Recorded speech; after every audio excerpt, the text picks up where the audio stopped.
Hyundai Creta N-Line Turbo, teman-teman. Jadi di antara banyak Hyundai Creta baru yang ada di Indonesia, ini adalah yang paling tinggi. Dia flagship.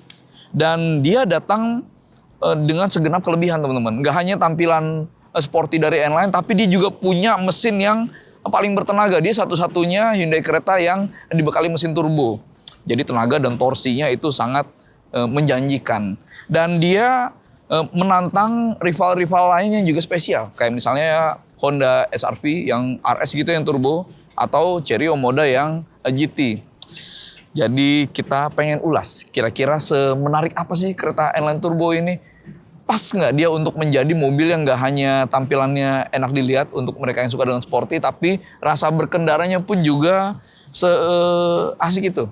Sekarang kita ulas Hyundai Creta N-Line Turbo.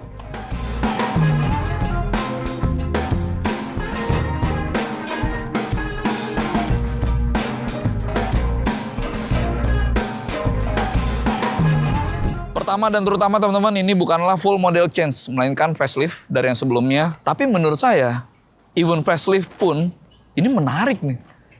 Komposisinya mulai dari DRL, lalu kemudian lampu utamanya, grillnya sampai bumpernya itu bisa memberikan tampilan yang lebih segar. Benar-benar lebih segar. Termasuk cupnya pun juga dengan desain baru teman-teman. Ini lekukannya terlihat lebih berotot. Nah, karena ini N-Line, yang turbo pula ya. Ya logonya tentu spesial ya. Ini kelihatan N-Line, di samping pun juga ada N-Line-nya gitu ya. Ya sesuatu yang buat penggemar Hyundai atau Hyundai itu adalah sesuatu yang spesial. Dan kelihatan di sini teman-teman ada kamera pun juga di spion dan di belakang. Dia memproyeksikan kamera 360. Termasuk di sini ada radar nih. Karena ADAS-nya pun sekarang juga semakin lengkap dan canggih gitu. Kita lihat di samping. Nah, karena ini adalah sebuah facelift, siluet bodinya mestinya sama aja dengan yang generasi sebelum facelift. Kelihatan di sini ya, dari garis bahu, atapnya juga ya. Nah, ini teman-teman, ini rodanya gede sebenarnya, 18 inci. Cuma karena profilnya lumayan tebal, dia 21555 gitu ya, R18. Jadi kelihatan ya SUV banget ya. Tapi secara diameter, ini mestinya roda yang gede. Gitu. Kaliper berwarna merah, gak hanya di depan tapi juga di belakang, dan itu memberi kita insight bahwa ini mobil rasa sportinya lumayan kenceng dari kaliper. Gitu. Two-tone, atap hitam, dan by the way teman-teman, ini roof railnya kosmetik ya. Jadi ada tulisan do not apply load, jadi nggak bisa dipasang crossbar untuk dipasang roof box gitu ya. No. Nah ini dia nih, ini hal yang baik berikutnya dari kereta baru, yaitu desain lampu belakangnya sekarang nggak sekontroversi sebelumnya. Kalau dulu kan Hyundai itu kayak punya kebiasaan bahwa mereka bikin mobil tampilan depannya bagus gitu ya. Kelihatan di Santa Fe yang baru atau kereta yang sebelumnya gitu. Tapi ketika masuk ke buritan kok begitu desainnya. Tapi kalau ini nggak. Komposisinya lebih bisa diterima, lebih enak dilihat untuk lebih banyak mata. Termasuk saya. Ini lebih oke lah. Ya, dan tadi saya bilang di sini juga ada kamera, jadi 360. Dan ini teman-teman, ini logo yang sangat amat spesial karena satu-satunya kereta yang punya atau berhak menyandang logo 1.5T ya ini dia, N-Line Turbo. Terus ini twin pipe di bawah, kelihatannya sportinya ya. Spoilernya teman-teman, ini ada 2 tumpuk kalau diperhatiin, bolong di sini. Jadi ya ini mestinya nggak hanya enak dilihat tapi juga positif untuk aerodinamika.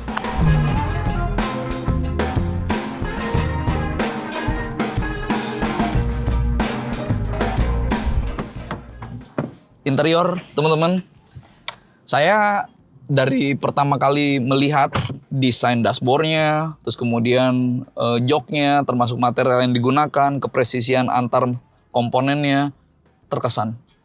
Ini adalah mobil yang enak dilihat, enak disentuh, dan terasa mahal. Jadi kayak, ini kan harganya lumayan ya, 500 juta lebih, setengah miliar artinya. Dan saya mendapat kesan bahwa apa yang diberikan di dalam nih, di mana pengemudi mungkin bisa duduk berlama-lama ketika perjalanan panjang gitu ya, pantas dengan harganya. Desainnya sekarang termasuk nih ada aksen berwarna merah ya, termasuk di sini juga. Ada juga red stitching di joknya, ada bendera start dengan warna merah gitu ya di tuas port snellingnya, di setirnya red stitching juga. Ini bisa kalau teman-teman yang suka nafas sporty gitu, ini bisa memberikan semua itu. Jadi desainnya benar-benar menarik. Termasuk ini teman-teman, ini logo N-nya, ini kayak beludru nih. Kayak sweat ya teksturnya. Jadi sesuatu yang bahkan secara detail pun dia bisa memberikan kepuasan gitu. Dan ini teman-teman, ketika banyak brand Cina atau Tiongkok yang meringkeskan desainnya dan memberikan pengaturan di satu tempat aja dan itu touchscreen gitu ya. Saya suka dengan apa yang Hyundai lakukan, yaitu masih ada tombol-tombol fisik nih, termasuk putaran volume gitu ya. Ini menyenangkan dan ini benar-benar menghindari kita dari distraksi yang nggak perlu. Teman-teman ngebayangin kalau misalnya pas lagi berjalan, nggak perlu kencang, berjalan biasa gitu ya, tapi mau mengatur AC atau mau mengatur audio gitu ya, dengan tombol fisik itu mestinya lebih mudah untuk dilakukan, lebih intuitif. Termasuk yang ada di setir. By the way ini setirnya bentuknya kayak yang ada di Hyundai Elantra ya, itu keren sih menurut saya, ini keren nih. Gitu, jadi saya bisa bilang desainnya, material yang digunakan, rasanya gitu, benar-benar sebuah mobil yang representatif.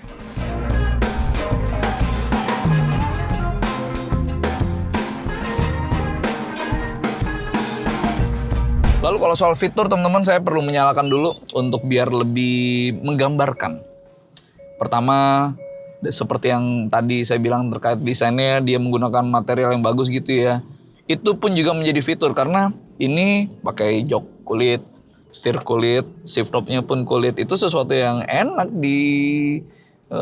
disentuh gitu ya. Dan secara yang paling bold gitu ya, secara visual gitu kelihatan di sini ada sunroof panoramik. Jadi atapnya itu lebih spesial kelihatannya. Ini teman-teman, dia nggak dual zone, tapi enaknya adalah ini AC-nya ada pertama air purifier di sini letaknya, lalu kemudian dia ada ventilate. Jadi AC itu juga masuk ke sela-sela yang ada di jok. Jadi ya kalau buat pas lagi terik banget itu bener-bener ngebantu untuk ngebuat badan jadi lebih adem. Ini yang pengemudi dia dapat jok elektris 8 arah gitu ya, dan itu sangat menyenangkan ya, naik turun, height adjuster, sliding sama reclining. Lalu kemudian ini setirnya pun juga fiturnya bisa naik turun maju mundur ya, teleskopik juga, termasuk pedal shift. Ini mode manual juga bisa digeser dari sini, itu sangat amat menyenangkan. Ini sporty teman-teman, tadi saya sudah sebutkan kalau aksen merahnya itu bisa memberikan rasa spesial itu, termasuk ambient lightnya maaf, itu pun juga berwarna merah gitu. Ini speakernya Bose teman-teman, 8 speaker, itu enak didengar. Saya bukan orang yang antusias sama audio gitu ya, bahkan yang tanpa brand pun menurut saya ya standar saya nggak begitu tinggi, tapi ini bener-bener enak teman-teman didengar. Untuk teman-teman yang mungkin bertelinga emas gitu ya, ini menjadi hal yang lumayan penting gitu. Ini ada mode berkendara, ada eco, normal, sport, dan smart. Lalu kemudian ada mode traction mode. Ini ada snow, mud, dan sand. Ini bukan mobil all wheel drive apalagi 4x4 teman-teman, tapi pun dengan front wheel drive aja dia tetap punya pilihan pembagian traksi supaya lebih pas ngelewatin beragam permukaan gitu ya. Mungkin ada saat-saat dimana skenario seperti itu butuh kali ya, kalau pas lagi make kereta N-Line ini ke tempat yang lumayan licin gitu jalannya, mau camping weekend sama keluarga gitu, mungkin ini akan berguna. Tapi secara umum di Indonesia ya snow, siapa yang pakai snow? Ini ada Apple CarPlay, Android Auto, cuma sayangnya nggak wireless, jadi tetap dengan kabel. Ada wireless charging juga, dan ini ada USB interface-nya Type-C, belakang pun juga ada dan itu oke. Ini ada kamera 360 teman-teman, dan kamera 360-nya Hyundai itu tajam. Jadi apalagi malam gitu ya, bener-bener kebantu kalau parkir di tempat yang sempit. Garasinya misalnya rapat gitu ya, antar dinding gitu, ini akan sangat ngebantu. Ada power tailgate juga. Di sini juga bisa diaktifkan atau di belakang atau juga dengan remote gitu. Ini ada fitur SOS. Kalau misalnya dalam keadaan darurat ini bisa terkoneksi dengan customer service langsung. Airbag, kontrol stabilitas ya udah sebuah standar yang memenuhi ekspektasi tentang bagaimana mobil modern memberikan fitur keselamatan. Secara keseluruhan apakah dia memberikan fitur-fitur atau fasilitas yang pantas dengan harganya? Menurut saya iya, di luar dari soal mesin yang itu bertenaga ya, fitur-fiturnya menurut saya iya.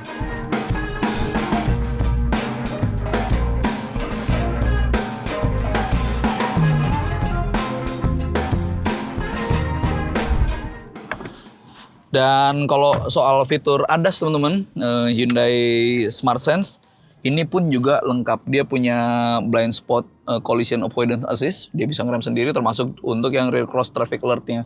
Terkait dengan rear cross traffic alert teman-teman, saya beberapa kali kaget. Karena ketika mundur dari minimarket, lalu ada motor atau mobil melintas gitu ya. Mobil ngerem sendiri nih. Bagi beberapa orang yang nggak terbiasa itu benar-benar mengagetkan. Dan ya butuh adaptasi. Lalu kemudian ada blind spot view monitor. Kalau sen diaktifkan entah kiri atau kanan akan ada proyeksi di panel instrumen. Jadi nggak hanya spion yang mungkin terbatas karena kemudian ada blind spot gitu ya. Di blind spot view monitor yang ada di panel instrumen itu bisa membantu pengemudi memberikan visual ekstra, jelas lebih nyaman. Gitu. Smart cruise controlnya pun juga oke. Dia sampai stop and go dan itu bahkan ada pengaturan untuk mau berakselerasi cepat atau lambat, means halus gitu ya. Termasuk jaraknya bisa di setel mau jauh atau dekat gitu.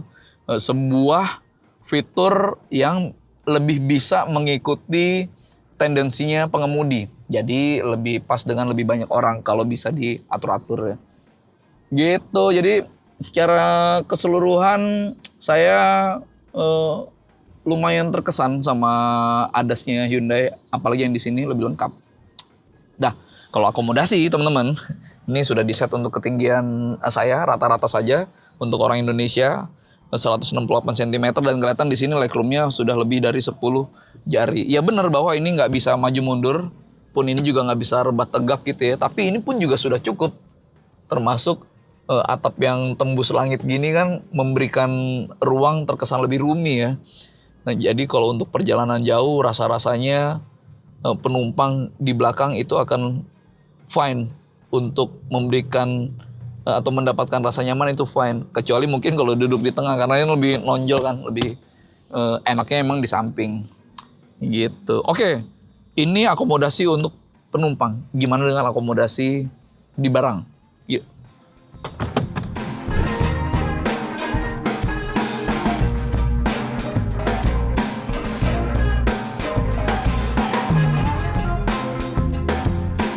Dan ini teman-teman, pintu bagasinya elektris.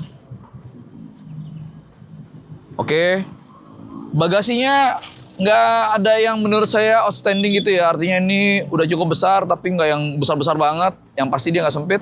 Dan ini rata dengan bibir bagasi. Tapi ketika jok itu dilipat ada tonjolan. Jadi secara keseluruhan dia bukan pelipatan lantai rata. Nah di bawahnya ban cadangannya spare tire itu diameternya lebih kecil 17 inci. Sementara yang keempat ban itu kan 18 ya. Nah, tapi tapaknya sama-sama 215 teman-teman. Jadi ya untuk memanggul beban dia lebih oke. Ini 215 60 R17. Sementara kalau yang di keempat ban kan 215 55 R18 ya. Dan ini emergency first aid kit ya teman-teman. Lumayan besar ya. Mudah-mudahan teman-teman kalau udah beli ini nggak sampai menggunakannya. Amin.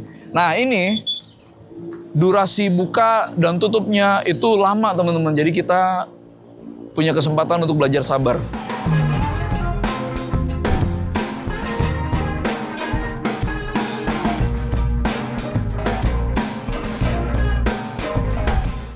Kalau soal rasa berkendara teman-teman, ini adalah mobil yang sedari lahir sudah spesial.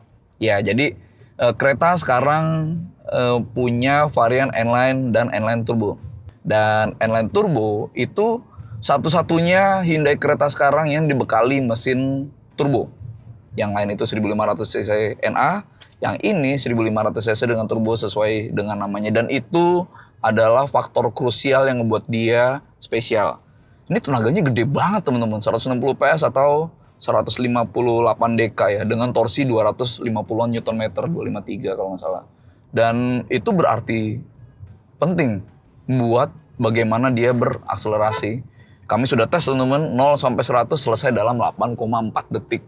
8,4 detik untuk akselerasi ikonik itu menurut saya kencang, dan itu memisahkan dia dengan adik-adik varian yang lain. Iya benar bahwa N-Line adalah line up yang fokusnya memberikan rasa berkendara atau rasa tampilan gitu ya, yang lebih sporty, yang mirip-mirip dengan N-Car-nya Hyundai atau Hyundai ya, spell yang bener ya. Tapi khusus kereta yang N-Line Turbo itu mesinnya bener-bener ngebuat nggak hanya tampilan yang terasa sporty, tapi performanya pun juga sporty, dan akselerasi itu membuktikan segalanya. Jadi, oh by the way, kemampuan dia berakselerasi itu nggak lepas dari peran transmisi teman-teman. Ketika yang lain itu mendapatkan transmisi CVT ya, atau kalau dalam nomenklatur Hyundai disebut IVT, kalau ini dengan dual clutch transmission kopling ganda. Itu memberikan kemampuan dia shifting secara responsif, sangat amat responsif.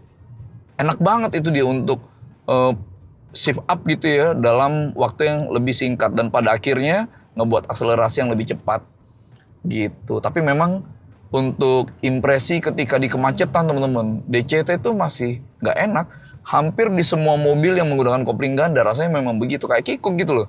Kayak bingung transmisinya mau, misalnya ini ketika start gitu ya, mau pakai gigi 1 atau gigi 2 gitu. Lalu kemudian sempat ada ngambang sebelum pedal gas diinjek sama pengemudi. Jadi benar-benar nggak sehalus IVT atau CVT ya. Nah, tapi di sisi lain dia memberikan respons shifting yang lebih natural, yang lebih cepat. Dan kalau teman-teman lebih sering ketemu jalan yang lancar, mungkin rute dari rumah ke kantor atau rumah ke kampus gitu ya, banyak jalan-jalannya nggak macet gitu, ini mobil enak banget. Atau di keluar kota gitu misalnya, mau weekend getaway, ini mobil enak banget. Bener-bener enak. Dan asiknya teman-teman, ini bener-bener bisa memberikan kesenangan bagi pengemudi. Pedal shiftnya, mode manualnya itu bentuknya agak panjang, jadi rasa sportinya tuh kuat banget. Dan nggak hanya di pedal shift, tapi juga di sini tuh sport styling. Dan menurut saya ini sama menyenangkannya. Dan dia punya mode berkendara sport. Ketika mode sport itu diaktifkan, nggak hanya respon mesin yang emang sudah sereaktif itu, transmisi pun juga dibikin lebih menahan untuk shiftingnya lebih tinggi gitu ya. Tapi juga tampilannya, tachometer digitalnya berwarna merah, dan itu memberikan apa ya, driving impression yang lebih menyala. Iya, jadi kayak lebih fun gitu untuk memacu mobil ini dengan lebih menyenangkan. Dan teman-teman, kabar baiknya adalah semua keasikan itu, akselerasinya sekencang itu, lalu kemudian visualnya yang mendukung itu untuk memberikan adrenalin tambahan. Ini mobil ternyata juga irit teman-teman. Ini bukan soal 1500 cc ya, tapi soal 160 PS, 158 dk. Di rute dalam kota, tenaga sebesar dan torsi segede ini, dia masih bisa ngasih 15 km per liter. 15 km per liter kayak LCGC loh. Terus kemudian di rute tol gitu, kecepatan tinggi yang konstan, dia masih dapat 18-an km per liter. Yang lebih enak lagi di rute kombinasi, 50 km per jam gitu ya, yang ya itu kayak perjalanan luar kota lah ya, atau ya ada kemacetan tapi juga lebih sering lancar gitu, dia masih bisa dapat 21 km per liter. Jadi ini kayak paripurna gitu. Oke, dia kenceng tapi dia juga irit. Dia nggak minta banyak dalam soal budget BBM. Nah, tapi masalahnya di mana ya, itu dia. Transmisinya agak kikuk kalau di kecepatan merayap gitu, creeping. Lalu kemudian ini set suspensinya menurut saya fine untuk sebuah mobil daily ya. Dia nggak keras tapi dia nggak empuk. Masalahnya adalah ini mobil kan kenceng ya. Bisa dapat di bawah 9 detik untuk 0-100 gitu, menurut saya dia nggak apa-apa untuk ditopang sama set suspensi yang lebih kaku. Jadi kalau misalnya dia udah sekencang itu, lalu kemudian set suspensinya dibikin lebih keras untuk membuat dia lebih tahan sodok gitu, menurut saya pengemudi akan mentolerir itu ya. Sedikit mengorbankan kenyamanan nggak masalah, yang penting dia lebih enak buat misalnya pindah lajur gitu ya. Kalau ini masih lumayan terasa body rollnya ketika misalnya di atas 100 km per jam gitu. Ya sesuatu yang mestinya bisa dikompromi sama pengemudi karena kita tahu performanya seoke itu. Gitu.